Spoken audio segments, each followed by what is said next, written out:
Welcome to Artistic Adventures. We're starting our Snow White doll project, and this is part one where we do all the prep work to get ready for what we need to do to make the doll. Hi everyone! We're going to get started in this video and show you how we're going to do this Snow White doll. So I think I told you guys I was going to use this doll for Snow White because she already has the black hair, and I think I could have actually used that instead of making a wig for her. But the viewer who requested this said, no, I want a 17-inch Draculaura doll. So here we go. This is for you, Ray. I hope I'm saying your name right, Ray, or Rye. I'm not sure. Anyway, she suggested to do the Snow White, and we're going to do this sort of traditional and sort of not, because I want to add some of my own touches, of course, to make it more of an adventure, which is what we're all about here at Artistic Adventures. So first of all, let's look at a picture of the traditional Snow White. So I found this one online, and let me see if I can zoom in a little bit on that so you can see it. Yeah, and it's really cute because it sort of is like the anatomy of the character per Disney, who didn't invent Snow White. Let me just say, if you look it up and take a peek online, just Google Snow White and look at like Wikipedia or whatever, there were a lot of people that this character was based on, a lot of tales and legends that this character was based on. And Disney kind of took that and made their own story out of it, and that's the one we know now. But there are some other stories, and you might find that interesting if you want to look it up as we go along here with this project. It's going to take us a while to do this project because there's a lot of elements. So basically, you know, we got the yellow skirt, the blue top, the sleeves with the slashes, blue and red, and the stand-up collar, which is very Snow White, the black hair with the red bow, and she's got a little petticoat on in this one, and this is sensible heel with bow. Anyway, we'll come up with some shoes for her. So that's the basic Snow White, and that's sort of how we're going to look, but we're going to change some things. So we're just going to be talking about basics here. I wanted to show you some of the things that we're going to use. I found this fabric that I think will be pretty for the skirt, and it has a little sheen on one side. It's not really satin, but it does have a little sheen, and I think it will flow prettily as the skirt.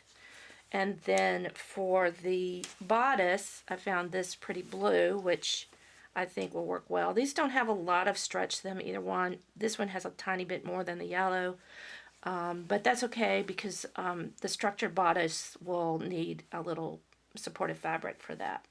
And then I want to do the sleeves a little bit different. I'm going to make the puff sleeves, I think, out of yellow. And then I want to use this ribbon, this blue ribbon, and then place the red on top of it and sort of make it loop from the shoulder to where it's gathered, and have these run around the edges or run around the sleeve. And I think that will be an interesting look. And then we may have some more things that we're going to do for her once we get started. I always have some ideas once I start a project. And we'll do shoes, we'll do hair, we're going to do the face up and everything so that this doll is completely Snow White. The first step that I'm going to do is the prep that I always do, and that is to cut off her hair, which this is really stiff. Ugh. Anyway, I'm going to cut off her hair and get rid of that, and then we're going to clear off her face, and I'm going to do that off camera and come back in just a minute. Thanks. Hang on. Okay, so we've chopped off her hair, and I haven't removed the roots yet. I'm not sure if I'm going to. I may do that later.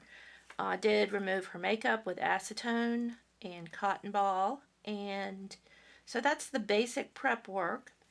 Now, before I start doing any finishing on the face or anything of that nature, I want to go ahead and make a wig cap for her. You've seen me do this lots of times, but basically it's just take a piece of plastic. Sometimes I'll use like Ziploc bags. They're good if you have those around. And pull that around her head. And then I'm going to take a piece of stretchy nude colored polyester, which is stretchy. You can use t-shirt material too, that's okay. And then you want to just stretch this around the head, try to get as many wrinkles out as possible.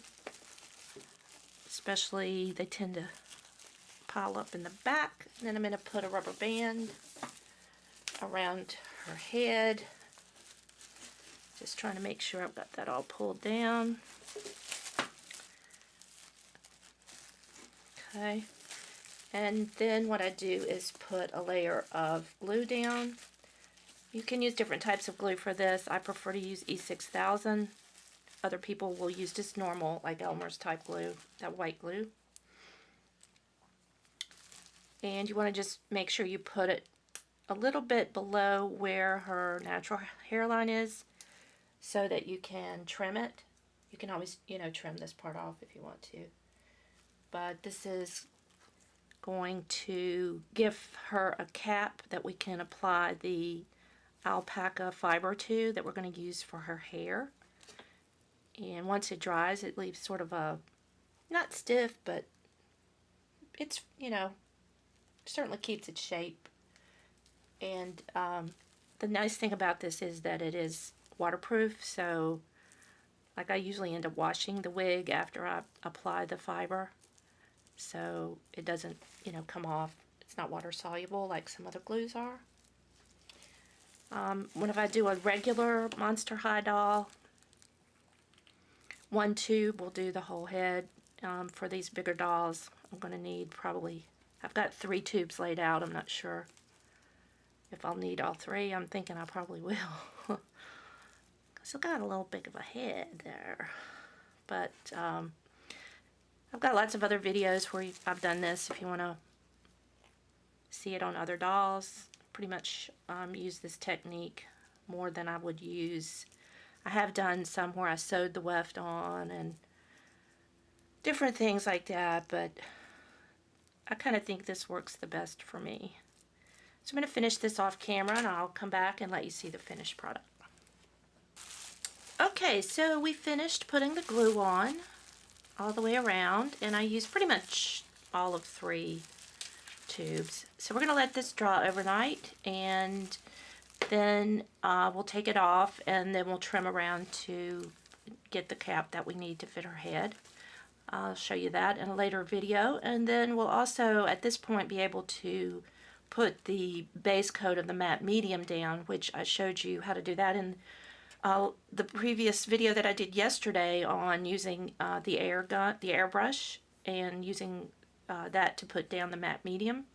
We'll put that down about 3 coats, and then next weekend when we come back for another episode, we'll be doing the face up, then we'll start the wig, and then we'll do the costume and some shoes. So we have lots of things coming up for this doll. I think it's going to be a great project, and I really love working with these 17-inch dolls because they're just so much easier to do clothes with than the smaller dolls for me personally. So I think it's going to turn out to be a really fantastic doll, and look forward to you guys being along for the journey. So if you haven't subscribed, please click subscribe so you don't miss a thing, and give us a thumbs up if you like this project and want to see more. All right, thanks, and bye.